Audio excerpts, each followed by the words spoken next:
పవిత్ర రంజాన్ మాసంలో పొరుగు దేశం ఆఫ్ఘనిస్తాన్ మీద అత్యంత హేయమైన దాడి చేసింది పాకిస్తాన్. కాబూల్లోని ఓ ఆసుపత్రిపై బాంబుల వర్షం కురిపించింది. ఈ ఘటనలో దాదాపు 400 మంది చనిపోయారు. దాదాపు 250 మంది గాయపడ్డారు. భారీ ఎత్తున మంటలు ఎగిసిపడ్డాయి. పాకిస్తాన్ దుశ్చర్యపై మండిపడ్డారు ఆఫ్ఘనిస్తాన్ క్రికెటర్ రషీద్ ఖాన్.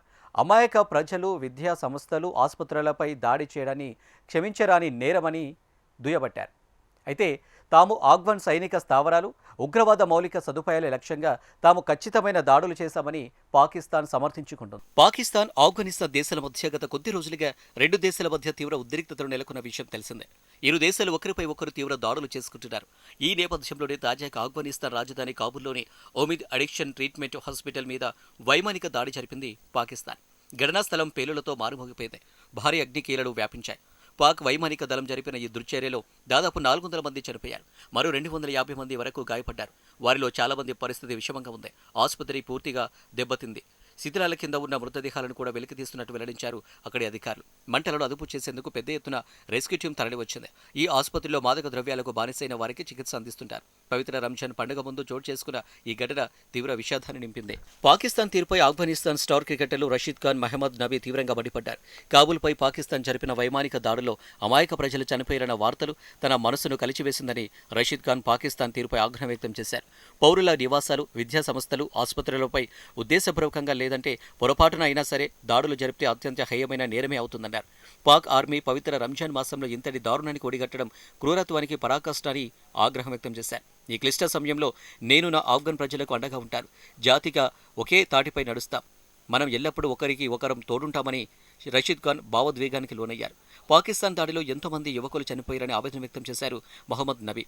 వారి తల్లులు గేట్ల వద్ద నిల్చొని కుమారులను పిలుస్తున్నారు. ఇంతకంటే హృదయ విదారకరం ఏముంటుంది అని విచారం వ్యక్తం చేశారు. కాబూల్లోని ఆసుపత్రిపై జరిగిన దాడిని భారత విదేశాంగ మంత్రిత్వ శాఖ తీవ్రంగా ఖండించింది. పాకిస్తాన్ చర్యలను తప్పుపడుతూ ఇది అత్యంత అమానుషమైన, పిరికిపంద చర్య అని అభివర్ణించింది.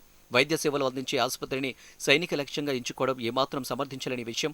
అమాయక పౌరులను బలి తీసుకోవడం పాకిస్తాన్ క్రూరత్వానికి నిదర్శనమని భారత్ తెలిపింది. ఈ దాడి ఆఫ్ఘనిస్తాన్ సార్వభౌమాధికారాన్ని కాలరాయడమేనని, ప్రాంతీయ శాంతి మరియు స్థిరత్వానికి పాక్ చర్యలు ప్రత్యక్ష ముప్పుగా మారాయని భారత్ ఆందోళన వ్యక్తం చేసింది.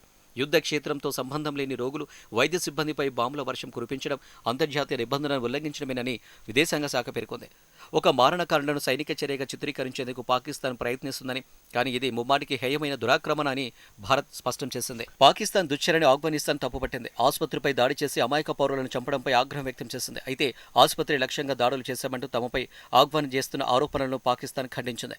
ఆఫ్ఘనిస్తాన్ సైనిక స్థావరాలు, ఉగ్రవాద మౌలిక సదుపాయాల లక్ష్యంగా తాము ఖచ్చితమైన దాడులు చేశామని పాక్ సమాచార మంత్రిత్వ శాఖ తెలిపింది. పౌరులు, ఆస్తులకు ఎలాంటి నష్టం జరగకుండా ఈ ఆపరేషన్ నిర్వహించినట్టు వెల్లడించింది. గత కొద్ది రోజులుగా పాకిస్తాన్, ఆఫ్ఘనిస్తాన్ దేశాల మధ్య తీవ్ర ఉద్రిక్తతలు నెలకొన్నాయి. బ్రిటిష్ కాలం నాటి 2640 కిలోమీటర్ల సరిహద్దు రేఖ డ్యూరాండ్ లైన్ను ఆఫ్ఘనిస్తాన్ అంతర్జాతీయ సరిహద్దుగా గుర్తించడం లేదు. సరిహద్దులో పాకిస్తాన్ కంచె వేయడం కూడా తరచుగా ఘర్షణలకు దారితీస్తుంది. పాకిస్తాన్ తమ దేశంలోని లక్షలాది మంది ఆఫ్ఘన్ శరణార్థులను బలవంతంగా వెనక్కి పంపడం రెండు దేశాల మధ్య సంబంధాలను మరింత దెబ్బతీసింది.